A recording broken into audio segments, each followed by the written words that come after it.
Hello আমার প্রিয় ছাত্রছাত্রী বন্ধুরা, আমি তোমাদের অমিতাভ স্যার।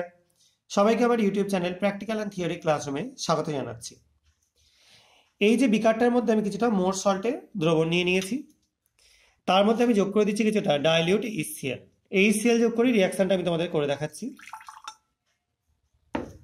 দেখো, যোগ করে নিলাম, দ্রবণে কোনো বর্ণের চেঞ্জ হলো না।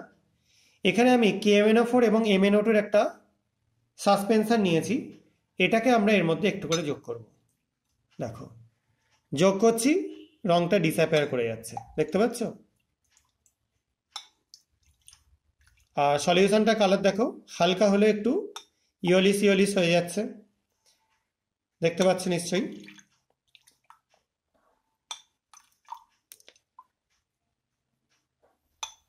দেখো, যত যোগ করছি তত ইয়েলো হচ্ছে এবং কালারটা পুরো ডিসঅ্যাপিয়ার হয়ে যাচ্ছে।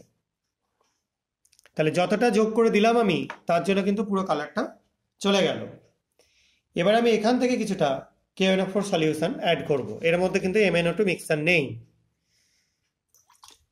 দেখো, অ্যাড করবার সঙ্গে সঙ্গে সলিউশনটার কালার একটা বিশেষ টাইপের কালারে চলে এলো, যেটা KMnO4 এর একদম প্রথম দিকে কালার ছিল। আশা করা যায় সবাই কালারটা দেখতে পাচ্ছ। এবার আমরা এর মধ্যে যোগ করে দেবো কিছুটা Na2 solution, sodium sulphide solution. যোগ করবার সঙ্গে সঙ্গে খেয়াল করো কি চেঞ্জ হচ্ছে।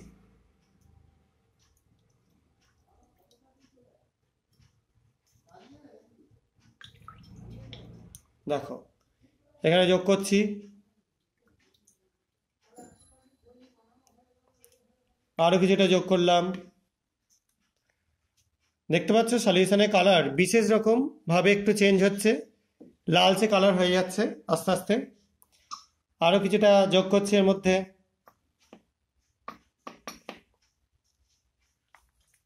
এবং একটা গ্লাস রড দিয়ে একটু সামান্য নাড়িয়ে দিচ্ছি। দেখো, কালারটা আস্তে আস্তে লালের দিকে হয়ে যাচ্ছে। এবং আরও কিছুটা আমরা যদি সলিউশন মিক্সার এর মধ্যে যোগ করে দিই, তাহলে এই কালারটা কিন্তু আস্তে আস্তে ইয়েলোর দিকে রান করতে থাকবে। কেন এরকম হচ্ছে? জেনারেলি এখানে যখন আমরা H2S এরকম একটা মিডিয়ামে রিয়াকশন করাচ্ছি, কারণ Na2S দিয়েছি অ্যাসিড মিডিয়ামে, মানে H2S তৈরি হবে। আমি তোমাদের আরও পরিচ্ছন্ন করে বোঝানোর জন্য এখানে আমি একটা Na2S এর বিড নিয়ে এর মধ্যে অ্যাড করে দিচ্ছি। দেখো, অ্যাড করবার সঙ্গে সঙ্গে সলিউশনটার কালার পুরো ইয়েলো হয়ে গেল। এটা MnO2 তৈরি হওয়ার জন্য হলো। এটা যদি আরও কিছুক্ষণ করা হয়, সলিউশনটার কালার কিন্তু আস্তে আস্তে পুরো কালারলেস হয়ে যাবে। অর্থাৎ এখানে KMnO4 এর Mnটা +7 থেকে সরাসরি +2-তে কনভার্ট হয়ে যাবে। ঠিক আছে, মধ্যখানে অবশ্যই +4 স্টেটে এর একটা স্টেবিলিটি থাকবে। আশা করা যায় তোমরা বুঝতে পেরেছো। কারো কোনো কনফিউশন থাকলে কমেন্ট সেকশনে জানাতে পারো। আজকের মতো ভিডিওটা এটুকুনি। সবাই খুব ভালো থাকবে, সাবধানে থাকবে। বাই।